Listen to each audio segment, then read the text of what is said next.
ইসরায়েলের হামলার পর নিরাপত্তার স্বার্থে নিজ বাসভবন ছেড়ে বাংকারে আশ্রয় নিয়েছেন ইরানের সর্বোচ্চ ধর্মীয় নেতা আয়াতুল্লাহ আলী খামেনি।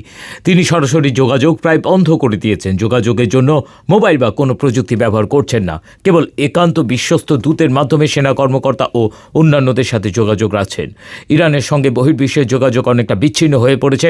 ইন্টারনেট ব্যবস্থা মাঝে মাঝে বন্ধ হয়ে যায়, আন্তর্জাতিক ফোন কল বন্ধ। শত্রুদের ঠেকাতে এই পদক্ষেপ নেওয়া হয়েছে বলে জানিয়েছে দেশটির টেলিযোগাযোগ মন্ত্রণালয়।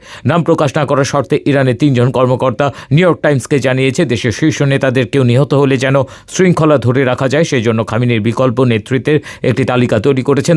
আয়াতুল্লাহ আলী খামেনির ছেলে মোস্তফা খামেনিও ধর্মীয় নেতা, কিন্তু তার নাম উত্তরসূরির তালিকায় নেই। ইরানের পার্লামেন্টের স্পিকার গালিবাফের উপদেষ্টা মাহদি মোহাম্মদ এক অডিও বার্তায় বলেছেন, আমাদের নিরাপত্তা ও গোয়েন্দা ব্যবস্থা বড় ধরনের ফাঁক ছিল, এটা অস্বীকার করার সুযোগ নেই।